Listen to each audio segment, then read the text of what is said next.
जुड़े हमारे साथ, सब्सक्राइब करें त्रिशूल ज्ञान। करुणा।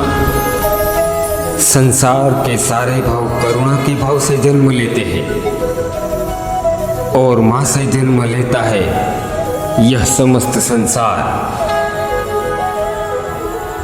माँ एक ऐसा व्यक्तित्व है जो करुणा का सागर है। संतान को देखकर समझ जाती है उसकी आवश्यकता क्या है, उसकी विडंबना क्या है।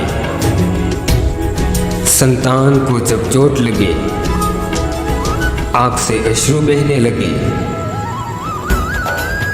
तो देखकर समझ जाती है कि किस भाग में चोट लगी है। माँ बिना देखे, बिना कहे समझ जाती है कि आज भोजन में क्या खाएंगे। करुणा का सागर है माँ, ऐसी होती है माँ। मनुष्य भूतकाल और वर्तमान के आधार पर भविष्य की सुख दुख की कल्पना करते हैं। हम आज योजना बनाते हैं भविष्य के दुख का कारण दूर करने के लिए। जब तक संकट आता है तब तक उसके निवारण करने वाली शक्ति ही जन्म लेती है। किसी संकट का जन्म है अपने आप को बदलने का एक अवसर का जन्म, अपने आप को एक ऊंचाई तक बदलने का अवसर का जन्म। ज्ञान मंडित अपने आत्मा को बलवान बनाने के अवसर का जन्म। जो ये कर पाता है उसे कोई संकट नहीं, जो ये नहीं कर पाता वो स्वयं एक संकट है। कई लोग हमारे आसपास ऐसे होते हैं जिसमें प्रबलवाद सक्रिय होता है। अपने मीठे शब्दों से सबको बांध लेते हैं, इसलिए वो आकर्षण का केंद्र बन जाते हैं। किंतु हमारे आसपास कहीं ऐसे भी लोग होते हैं जिसका शब्द हमें चुभता है, जिसकी दृष्टि से हम बस के निकलना चाहते हैं। ये शब्द प्राण दे भी सकता है, प्राण ले भी सकता है। शब्द, यह शब्द अत्यंत शक्तिशाली है। जीवन को तार देता है एक शब्द मंत्र बनकर। वही कोई दूसरा दुख देता है अपशब्द बनकर। मन में क्रोध को जगाता है, इसलिए सोच समझकर इससे मुख से निकालिएगा। हमारा वचन अमूल्य है और शब्द ब्रह्म है। इसी शब्द से आरंभ है, इसी से अंत। मैं इस नदी में स्नान करने का प्रयास कर रहा हूँ। इस नदी में मेरा प्रतिबिंब देख रहा हूँ। अब मैं ऐसा विचार मन में लाऊं, मेरा प्रतिबिंब का स्नान करना।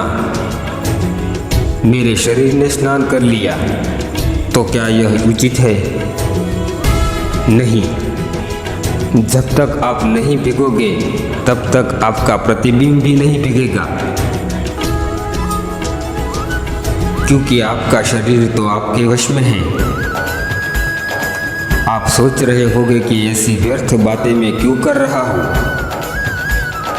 इन बातों का नाता हमारे अनुभव से है, हमारे जीवन से। हमारे अनुभव जीवन में अत्यंत महत्वपूर्ण होते हैं। कुछ लोग ऐसे होते हैं कठिन परिस्थिति का सामना नहीं करना चाहते, संकटों का सामना नहीं करना चाहते, उनसे दूर भागना चाहते हैं और मन में आशा रखते हैं उन संकटों का सामना करने का अनुभव अपने आप आ जाए, वो साहस अपने आप आ जाए। लेकिन ऐसा नहीं होता। उनसे दूर भागने की बजाय सामना करें, क्योंकि बैठे बिठाए ये अनुभव नहीं आएगा। आपको ऐसे मार्ग पर चलना होगा जहां चुनौतियां हैं, कठिन परिस्थितियां हैं, संकट है। इस मार्ग पे बिना डरे निडरता से चलना होगा, इसका सामना करना होगा।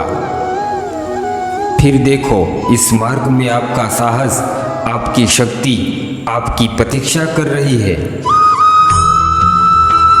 कई बार होता है क्या, आप कोई कार्य करने के लिए किसी को सौंप देते हो, वो व्यक्ति उस कार्य को अधूरा छोड़ देता है, वो पूरा नहीं कर पाता। आप क्रोधित हो जाते हो, आप उनसे रुष्ट हो जाते हो, उसे डांट देते हो और उसके बाद उसे पूरा करने के लिए आप जुट जाते हो। अंततः वो कार्य पूरा हो ही जाता है। अब उसमें समस्या उस व्यक्ति के प्रयास की नहीं थी, उसमें समस्या उस व्यक्ति से आपने आस रखी उसकी थी। हम अपनी आस को प्रथम सीढ़ी बना लेते हैं दूसरों से, और अंतिम सहारा स्वयं के विश्वास को बनाते हैं। ऐसा होना ही नहीं चाहिए। प्रथम सीढ़ी स्वयं के विश्वास को बनानी होगी और उसे सहायक बनाना होगा। ऐसा करोगे तो परिणाम शुभ और भी आनंददायी होगा।